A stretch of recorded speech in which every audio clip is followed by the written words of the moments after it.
यह बात उस समय की है जब बुद्ध प्रतिदिन अपने भिक्षुओं को प्रवचन दिया करते थे। एक दिन सुबह बुद्ध प्रवचन देने के लिए अपने भिक्षुओं के पास आते हैं और अपना आसन ग्रहण करते हैं। बुद्ध अपने आसन पर बैठ जाते हैं और सभी भिक्षुओं को देखने लगते हैं।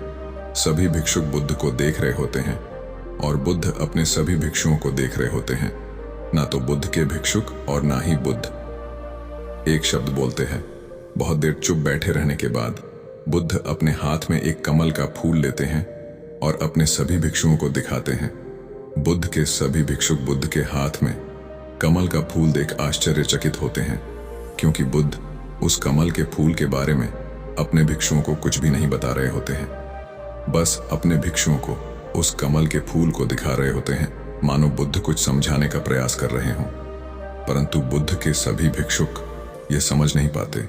बुद्ध एक एक कर अपने सभी भिक्षुओं को उस कमल के फूल को दिखाते हैं, परंतु कोई भी भिक्षुक ये समझ नहीं पाता कि बुद्ध कहना क्या चाहते हैं।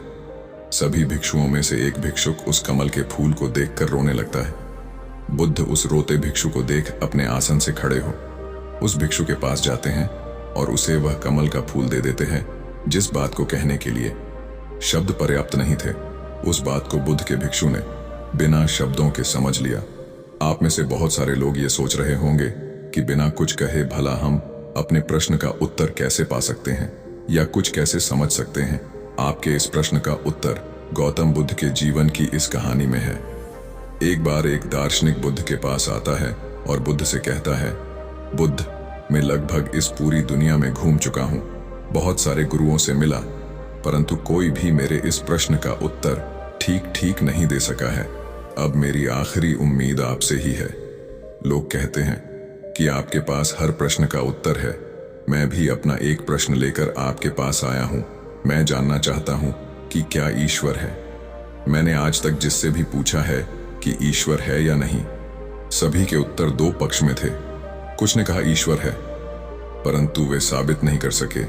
कुछ ने कहा ईश्वर नहीं है, परंतु वे भी साबित ना कर सके। मैं आपसे जानना चाहता हूं, कृपा कर मुझे बताइए, क्या ईश्वर है? बुद्ध उस दार्शनिक की बात सुन मुस्कुराते हैं और कहते हैं, क्या तुम सच में जानना भी चाहते हो कि ईश्वर है या नहीं, या फिर यह तुम्हारे मन की मात्र जिज्ञासा है? बुद्ध की बात सुन वह दार्शनिक बुद्ध से कहता है, मैंने अपना पूरा जीवन इसी प्रश्न के लिए समर्पित कर दिया है। आप ये कैसी बात कर रहे हैं? मैं सच में जानना चाहता हूं इस प्रश्न का उत्तर। बुद्ध कहते हैं, तो फिर तुम्हें उत्तर मिल जाएगा, परंतु पहले ये बताओ कि क्या दांव पर लगाने के लिए कुछ है? बुद्ध की बात सुन वह दार्शनिक बुद्ध से कहता है, मतलब मैं कुछ समझा नहीं। बुद्ध कहते हैं, क्योंकि प्रश्न इतना बड़ा है और गहरा है, इसलिए दांव पर लगाने के लिए तुम्हारे पास कुछ बड़ा होना चाहिए, तभी तुम्हें अपने प्रश्न का उत्तर मिलेगा। बुद्ध की बात सुन वह दार्शनिक बुद्ध से कहता है, क्षत्रिय हूं, दांव पर लगाने से नहीं डरता, चाहे जीवन ही दांव पर क्यों ना लगाना पड़े, परंतु अपने प्रश्न का उत्तर पाके रहूंगा। वह दार्शनिक बुद्ध से कहता है, सब कुछ लगाऊंगा दांव पर इस प्रश्न के उत्तर को जानने के लिए। जिस प्रकार आप क्षत्रिय हैं, उसी प्रकार मैं भी क्षत्रिय हूं, कृपया मुझे चुनौती ना दे। बुद्ध कहते हैं, चुनौती देना ही मेरा काम है। वह दार्शनिक बुद्ध से कहता है, तो कहिए क्या दांव पर लगाना होगा मुझे? बुद्ध कहते हैं, ज्यादा कुछ नहीं, बस 2 साल मेरे पास चुपचाप बैठ जाओ, कुछ नहीं बोलना, एक शब्द मुंह से नहीं निकालना, कोई प्रश्न नहीं पूछना, बस चुपचाप बिना कुछ बोले मेरे पास बैठे रहना। पूरे 2 साल बाद मैं ही तुमसे पूछूंगा, पूछ लो तुम्हें क्या पूछना है, परंतु पूरे 2 साल तक तुम कुछ भी नहीं बोलोगे, कोई जिज्ञासा नहीं जताओगे, बस चुपचाप बैठे रहोगे। बुद्ध की बात सुन वह दार्शनिक डरता है और मन ही मन सोचता है, क्षत्रिय हूं, जान तो दे सकता हूं, परंतु 2 साल तक बिना कुछ बोले कैसे बैठूंगा? अगर जान देने की बात होती तो कुछ क्षण में खेल खत्म हो जाता, परंतु यहां तो 2 साल तक बिना कुछ बोले चुप बैठना है। कई बार जान देना ज्यादा आसान होता है।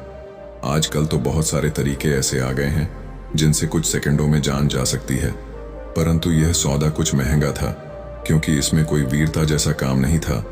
पर क्योंकि अब वह दार्शनिक कह चुका था कि जो भी दांव पर लगाना होगा वह मैं लगाऊंगा, तो अब पीछे नहीं हट सकता था।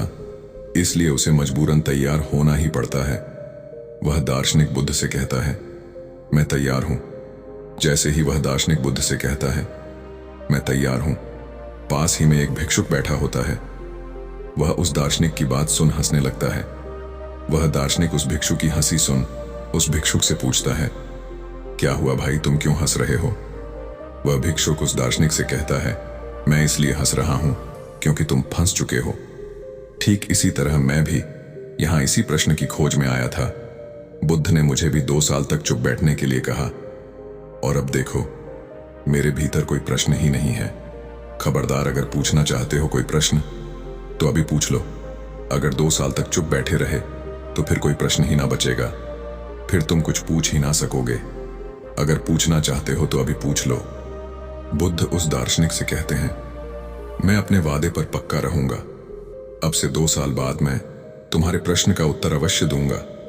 बुद्ध की बात सुन वह दार्शनिक सोचता है कि इतने साल बर्बाद किए हैं, 2 साल और सही क्या फर्क पड़ता है। बुद्ध उस दार्शनिक से कहते हैं, तुम विश्वास करो, अब से 2 साल बाद मुझसे पूछो ना पूछो, मैं तुमसे जरूर पूछ लूंगा कि क्या तुम अपने प्रश्न का उत्तर चाहते हो। बुद्ध की बात मान वह दार्शनिक 2 साल तक बिना कुछ बोले चुपचाप बुद्ध के पास बैठा रहता है, ध्यान मग्न हो जाता है।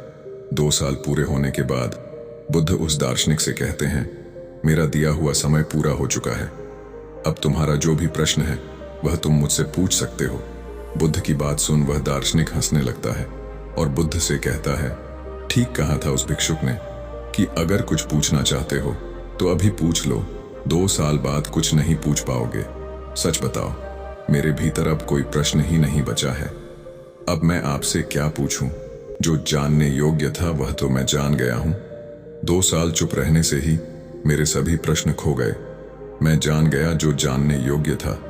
इतना कहकर वह दार्शनिक बुद्ध के चरणों में अपना सर रख देता है। परम ज्ञानी इसी तरह उत्तर देते हैं। जरूरी नहीं हर प्रश्न का उत्तर शब्दों में दिया जाए।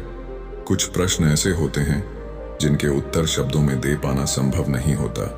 धन्यवाद।